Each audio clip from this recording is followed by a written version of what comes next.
ನಟರಾಜಪೇಟೆ ಬೋಕನಕೆರೆ KRS Mysuru ಮುಖ್ಯ ರಸ್ತೆ ಮಾರ್ಗವಾಗಿ ಇರುವ ಚೌಡನಹಳ್ಳಿ ಗ್ರಾಮದ ಬಳಿ ರಸ್ತೆ ಕುಸಿದಿದ್ದು ಹಗಲು ಸಮಯದಲ್ಲಿ ಹಾಗೂ ರಾತ್ರಿ ಸಮಯದಲ್ಲೇ ಅತಿ ಹೆಚ್ಚು ವಾಹನ ಸವಾರರಿಗೆ ತೊಂದರೆ ಆಗುತ್ತಿದ್ದು ಅದರಲ್ಲೂ ಸಹ ರಸ್ತೆಯಲ್ಲಿ ಯಾವುದೇ ಬೀದಿ ದೀಪ ಇರುವುದಿಲ್ಲ.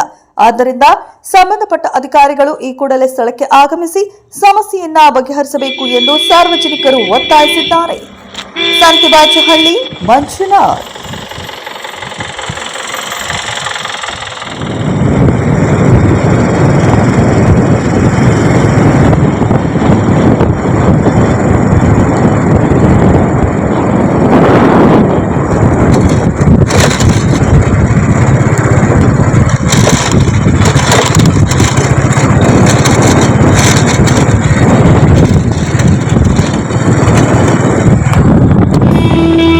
ಕನ್ನಡ ನ್ಯೂಸ್ಗೆ ಲೈಕ್ ಮಾಡಿ, ಶೇರ್ ಮಾಡಿ ಹಾಗೂ ಮತ್ತಷ್ಟು ಸುದ್ದಿಗಳಿಗಾಗಿ ಫಾಲೋ ಮಾಡಿ.